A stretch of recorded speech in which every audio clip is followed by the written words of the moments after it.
Okay, Marco, the last showgirl review, guys. Get right to it.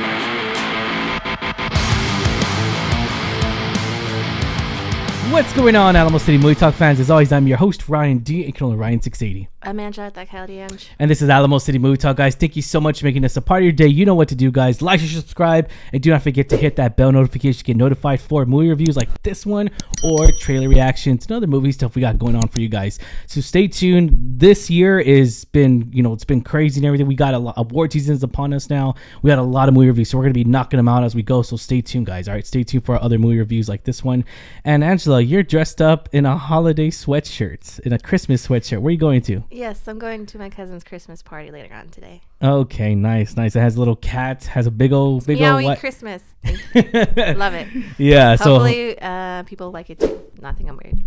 All right, guys, let's get right to it. Angela, what are we talking about today? What's our movie today?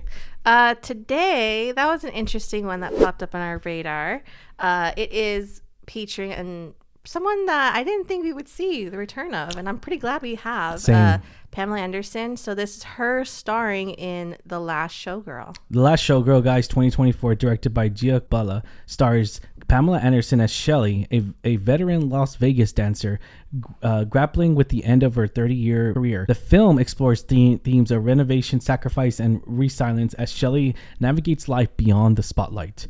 The assembled cast includes Kiernan Shipka, Brenda Song, Jamie Lee Curtis, Dave Bautista, and as well, which is not on here, by the way, but she does get credit later on in the film, Billie Lourd. There you go. I was going to say Billie Lourd. Daughter, yes, Carrie Fisher's daughter and everything, which I recognized right away. I was like, that's Carrie Fisher's daughter. What the heck? But anyways, Anderson's performance has been widely praised, earning her award recognition. The film premiered at the Toronto Film Festival and will be released widely on December 13th, 2024. Coming up. So that's very much coming up next week.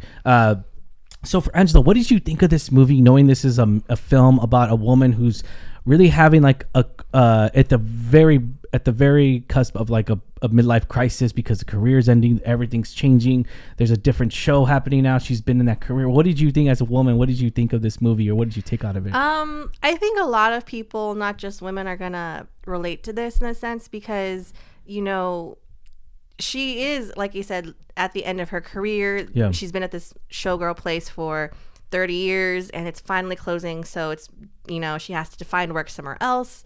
And she's struggling with, keeping up in the industry of Las Vegas, that's very much into young, beautiful, dancing. Like it's very much that type of industry. And, her being a little bit older and she still has the umph, but, it's trying to get back in there. I think a lot of us struggle with that. Like you're almost stuck in the same ways. You're kind of, everyone grapples with aging. Everyone has to grapple with, you're not as young as you used to be. Mm-hmm. You're not as beautiful as you used to be. You're not as handsome as you used to be. And I think a lot of people are going to relate to that because, we are all going to eventually age. And I think she did such a phenomenal performance in this.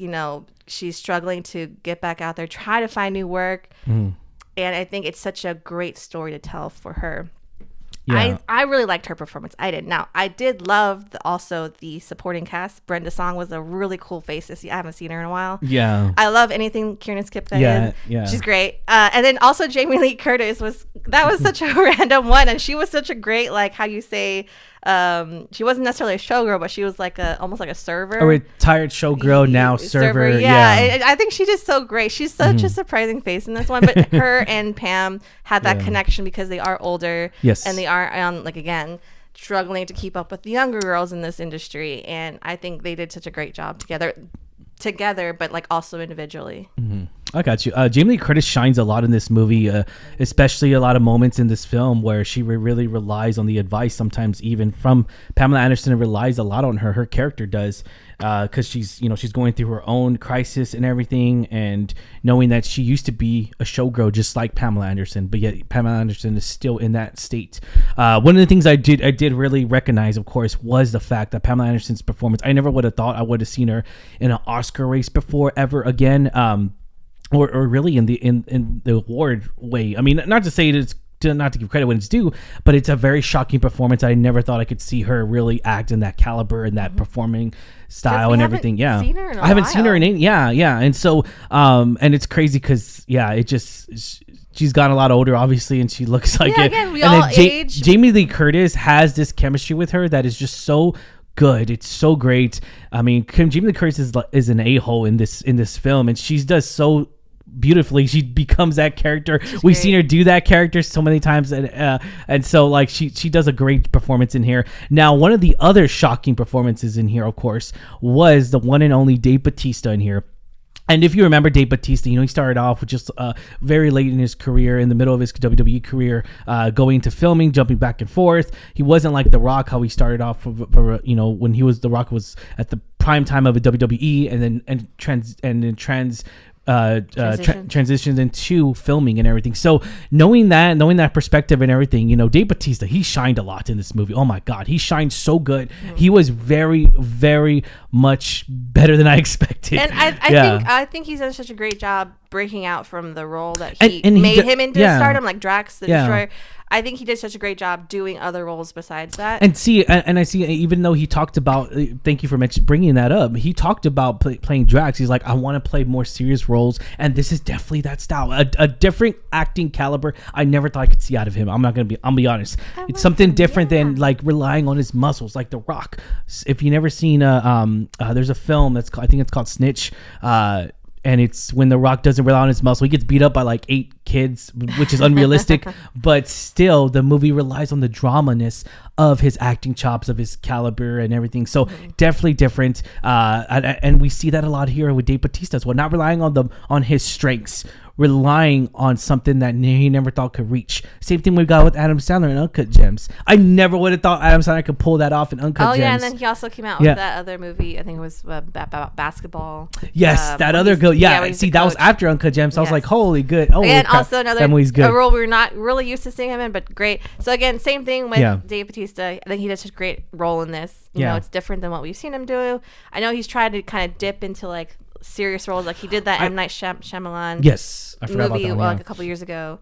And same thing with Jamie Lee Curtis. She's such a great transitional actress. She can do pretty much anything. Yeah. Oh yeah. She's done serious, funny, horror, scary, great, and she's still phenomenal to this stage. I mean, she's aged beautifully. I think.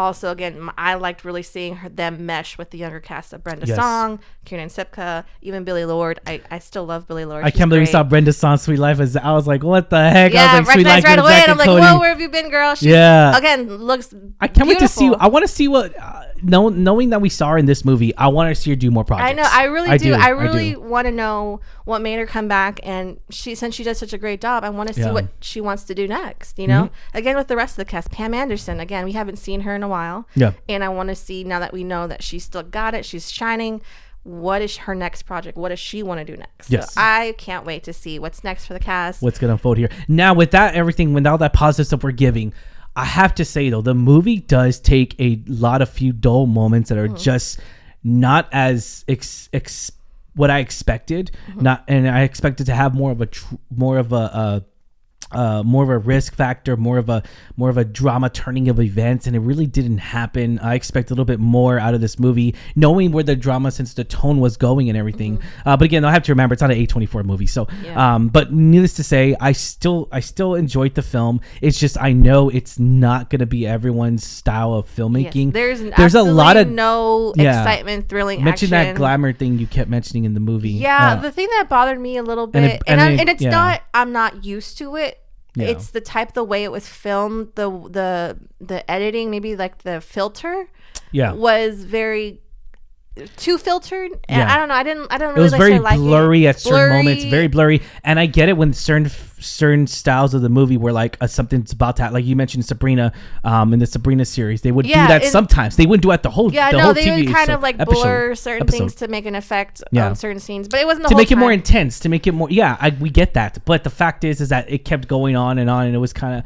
It was a little. At first, I was like, okay, it's not that bad, but then it got a little annoying, and I was like, okay, whatever. Yeah, but, again, it bothered me. Was it a deal breaker? No, by any means. Yeah. I do agree, though. I think there were moments in the film that were a little bit dull. There's really no action per se in this. It's really all story, dialogue.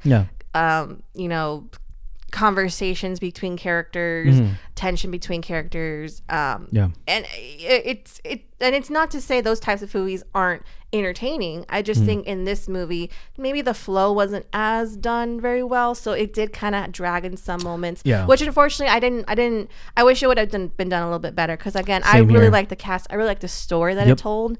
But again, it's up to each his own. Again, I think for us, it was a little dull at sometimes, but maybe you felt differently. So I would like to hear what you guys have to say. Guys, let us know in the comments down below. What did you guys think of the film? Or if you're going to check out this movie, let us know in the comments down below as well. But ratings, let's go to ratings real quick. Angela, what are you going to give this rating? 1 out of 10 being the highest. I would give it a solid 6, because again, it wasn't the most entertaining as much as I like the story and cast. I think the cast really saved it for me. But I do think that a solid 6 for me is going to be where I land on this one. It was a little bit slightly above. I did enjoy it, but not as much as I wanted to. Yeah, I'm going to do the same. I'm going to do a solid 6. I expect a little bit more. I wanted to give this movie a 9 or 10 of the first beginning half of this movie. And then the second act just kind of loses its focus in a way. Literally. Loses its focus, and especially in the camera moments in here. A few things, too, is that we didn't really get like the performance style, but you guys will know what we're talking about after watching this film and everything. We kind of didn't get that sense to understand what they were complaining about at certain moments and everything, especially the bird or the feathers and all this. Like, we get the whole premise and everything, but it's definitely different when you're watching it on camera, seeing it, actual actors or performers really act upon that, and then maybe see them struggle in that perspective. That would would have been a good input in there as well. But hey, needless to say though, I still had a good time here at the movie in the movies and everything. So I'm excited to see what else is gonna unravel for these actors and actresses in here, to really see what else is next for them. And I'm excited. But yeah, I'm gonna give it a solid 6, guys. Again, this is not an action film by no means necessary. It's more of a drama, definitely a drama. It relies on Pamela Anderson's performance, on entertaining style that we've never really seen her do. So I recommend it. Delivers. Yeah, she did deliver, guys. She shined more than the movie did, if that makes any sense. I know that's crazy for me to say, but there's a lot of times where actors and actresses just do better than the movie. You know? The one that comes to mind is Maleficent. Angelina Jolie was great in that, but the movie was not good. The movie was okay. Yeah. All right, guys. Thank you so much for making this a part of your day. As always, I'm your host, Ryan D. aka Ryan680. I'm Angela at that Kelly D'Ange. This is Alamo City Movie Talk, guys. You know what to do. Like, share, subscribe, and thank you for making us a part of your day. See you at the movies, guys. Latest.